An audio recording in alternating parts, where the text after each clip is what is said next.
Hey music fans and fellow fans of Creedence Clearwater Revival. Got another vinyl video for you today. Today I'm showing you all of my Creedence Clearwater Revival albums, so that's going to be fun.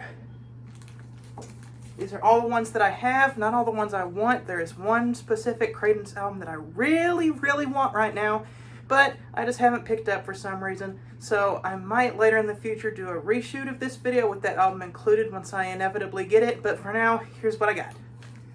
So, we are going to start off 1969, Creedence Clearwater Revival, debut album. This is the first pressing without the Susie Q hype bubble, so this is a little bit more money worth. Here we got on the back. I'm not going to read all that to you, but it's basically talking about new bands in the San Francisco area and why Creedence is one of them. Probably going to want to see the label. Here's the Fantasy Records label. This is original. This is not a repress. And if you look at the dead wax, any of you real nerds for vinyl, there's an H, which means that this is a Hollywood pressing, which I hear good things about Hollywood pressings. Creedence Clearwater Revival, 1969. Alright, now we're going to move on to their second album, Bayou Country. Oh wait, 68. I'm going to say 1969. That was 1968. This is 1969. 3 albums from 1969 by Creedence. The first of which, Bayou Country. Really like this blurry album cover. Apparently it wasn't supposed to be like that. But, like someone knocked the camera or something. Somehow it ended up blurry and they ended up keeping it like that. Or maybe I'm confusing that with Rubber Soul. But, here we have, oh, it's shiny because it's in the plastic sleeve I got for it. That's a little better. Bayou Country. This has the famous Born on the Bayou on it.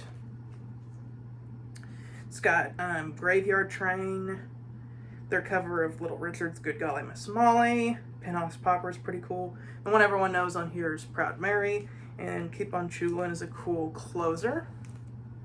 I didn't go over what was on the first record. Susie Q and I Put a Spell on You are my favorites from the first record, and Working Man is really cool, but honestly, not a whole lot I revisit on the first record other than that. Oh, and Walking on the Water. Or Walk on the Water, whatever that's called. That one's cool too.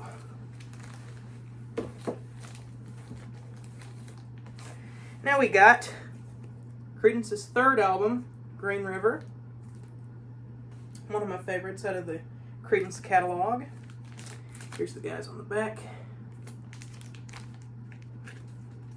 This has Green River, Tombstone Shadow, Wrote a Song for Everyone. My favorite song is Bad Moon Rising. Lodi, Cross Tie Walker, The Nighttime is the Right Time. Great album. Man, I keep forgetting stuff. I don't know if I showed you the record for Bayou Country, but it was on this Blue Fantasy label as well. And for the vinyl nerds, let's see what's in the dead wax. What pressing do we have here? Yeah, I know it's got the deep groove on it. Oh, here we go. R. This is a Rockaway pressing. I hear the Rockaway pressings are good too. Honestly, not a lot of these Creedence albums are going to sound bad. I know they're made in the 60s, but they got pretty good dynamic response for how old they are. All originals too. No repressings here.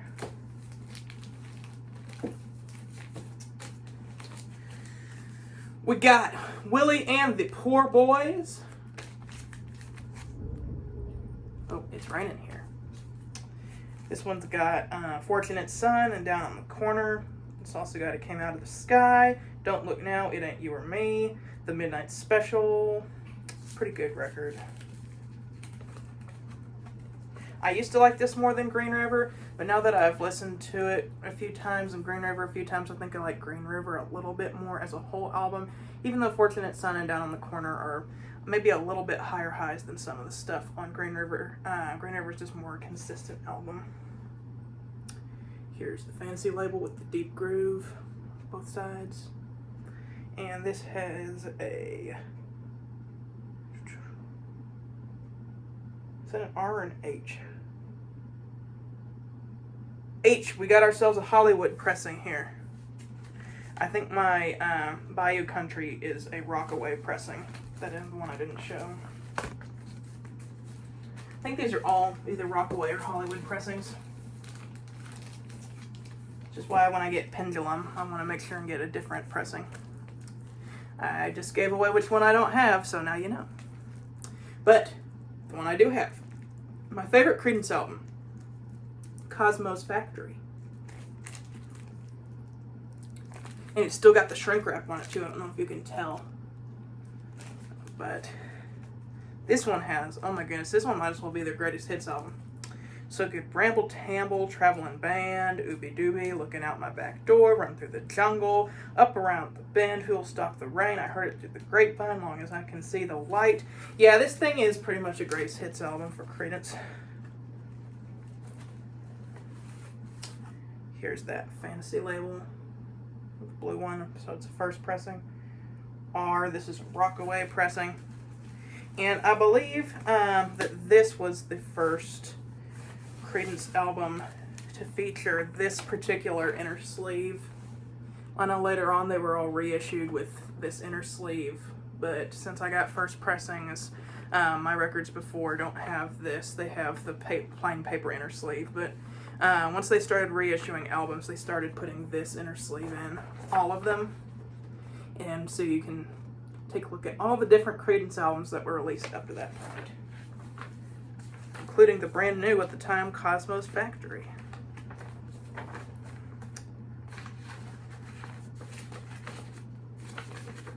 Cosmo's Factory is such a good album. It might be my 5th favorite album of all time.